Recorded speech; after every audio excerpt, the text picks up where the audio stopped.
سورہ انعام آیت نمبر 68 اور 69۔ ترجمہ: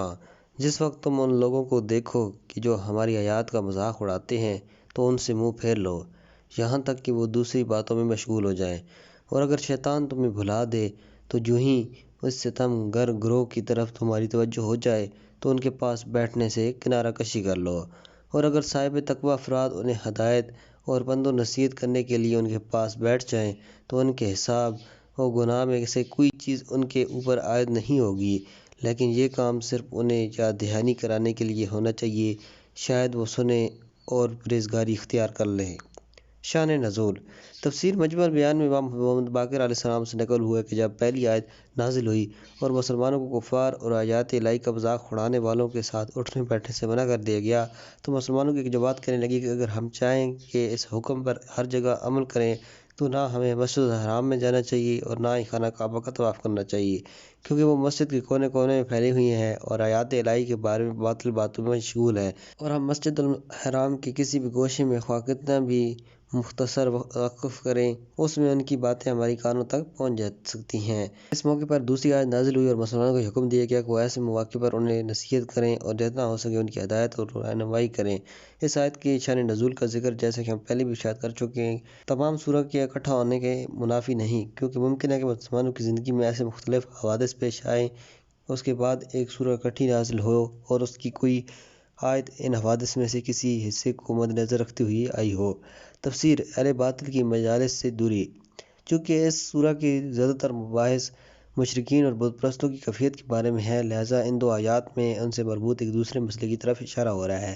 پہلے پیغمبر صلی اللہ علیہ وسلم سے ارشاد ہوتا ہے کہ جس وقت تم ہٹ دھرم اور بے منطق مخالفین کو دیکھو کہ وہ آیات خدا کا استہزاء کر رہے ہیں تو ان سے منہ پھیر لو جب تک وہ اس کام سے رفع نظر کر لیں، دوسری گفتگو کو شروع نہ کرو۔ اس جملے میں اگرچہ روئے سخن پیغمبر کی طرف ہے، لیکن یہ بات مسلم ہے کہ یہ حکم آپ صلی اللہ علیہ وسلم کے ساتھ مخصوص نہیں ہے بلکہ تمام مومنین کے لیے ہے۔ اس حکم کا فلسفہ بھی واضح ہے کہ اگر مسلمان ان مجالس میں شرکت کرتے تھے تو وہ انتقام لینے اور انہیں تکلیف پہنچانے کے لیے اپنی باطل اور ناروا باتوں کو جاری رکھتے تھے،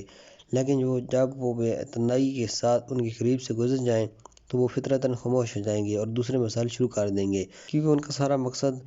تو پیغمبر اور مسلمانوں کو تکلیف پہنچانا تھا۔ اس کے بعد مزید کہتے ہیں کہ یہ موضوع اس قدر اہمیت رکھتا ہے کہ اگر شیطان تمہیں یہ بات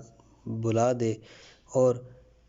اس قسم کے افراد کے ساتھ بھول کر ہم نشین ہو جاؤ تو جب بھی اس موضوع کی طرف توجہ ہو جائے تو فوراً اس مجلس سے کھڑے ہو جاؤ اور ان ظالموں کے پاس نہ بیٹھو۔ دو سوال اور ان کا جواب۔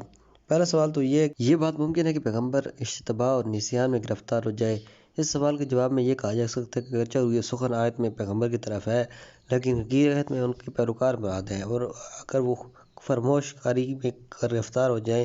اور کفار کی گناہ آمیز اجتماعات میں شریک ہو جائیں تو جس وقت بھی انہیں یاد آ جائے فوراً وہاں سے اٹھ کھڑے ہوں اور باہر نکل جائیں، اور اس قسم کی بحث ہماری روزمرہ کی گفتگو میں اور مختلف زبانوں کے ادبیات میں عام نظر آتی ہے کہ انسان روئے سخن تو کسی اور کی طرف کرتا ہے مگر اس کا مقصد ہوتا ہے کہ دوسرے سن لیں، عربوں کی مشہور ضرب المثل کی طرح جس میں کہتے ہیں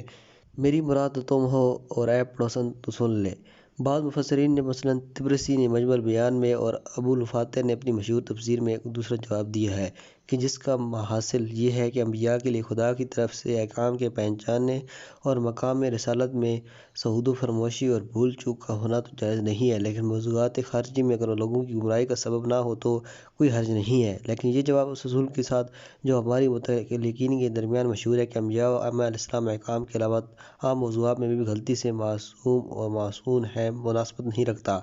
دوسرا سوال یہ ہے کہ بعض علماء اہل سنت نے آیت کو رہبران دینی کے لیے تقیہ جائز نہ ہونے کی دلیل قرار دیا ہے، کیونکہ آیت صراحت کے ساتھ کہتی ہے دشمن کے سامنے تقیہ نہ کرو، کیونکہ یہاں تک کہ اگر تم ان کی مجالس میں بھی موجود ہو تو ان کی مجالس سے کھڑے ہو جاؤ۔ اس اعتراض کا جواب بھی بالکل واضح اور روشن ہے، کیونکہ شیعہ ہرگز یہ نہیں کہتے کہ ہر جگہ تقیہ ضروری ہے، بلکہ تقیہ بعض مواقع پر تو قطعاً حرام ہے، اور اس کا وجوب صرف ایسے مواقع کے لیے جہاں تقیہ کرنا اور اظہار حق نہ کرنے میں کچھ ایسے فوائد اور منافع ہوں کہ جو اس کے اظہار سے زیادہ ہوں، یا یہ کہ تقیہ دفع ضرر اور خطر کلی کے دور ہونے کا موجب ہو۔ بعد والی آیت میں ایک موقع کو مستثنیٰ کرتے ہوئے قرآن کہتا ہے اگر صاحب تقویٰ لوگ نہیں از منکر کی غرض سے ان کے جلسوں میں شرکت کریں اور پرہیزگاری کی امید اور ان کے گناہ سے پلٹ آنے کی امید پر انہیں نصیحت کریں تو کوئی معنی نہیں ہے، اور ہم ان کے گناہ کو ایسے افراد کے سامنے نہیں لکھیں گے کیونکہ ہر حالت میں ان کا ارادہ تو خدمت اور اپنے فرض کی بجاوری تھا۔ اس آیت کے لیے ایک دوسری تفسیر بھی بیان ہوئی ہے، لیکن ہم نے جو کچھ بیان کیا ہے وہ ظاہر آیت اور اس کی شان نزول کے ساتھ زیادہ مطابقت رکھتا ہے۔ ضمناً اس بات پر توجہ رکھنا چاہیے کہ صرف وہ افراد اس استثناء سے فائدہ اٹھا سکتے ہیں کہ جو اس آیت کی تعبیر کے مطابق تقویٰ اور پرہیزگاری کے مقام کے حامل ہوں، اور نہ صرف یہ کہ وہ خود ان سے متاثر نہ ہوں بلکہ وہ انہیں خود اپنے سے متاثر کر سکیں۔ سورہ نساء کی آیت 140 کے ذیل میں بھی مذکورہ آیت کے مشابہ ایک مضمون آیا ہے اور وہاں پر دوسرے مطالب بیان ہوئی ہیں۔ والسلام علیکم ورحمۃ اللہ۔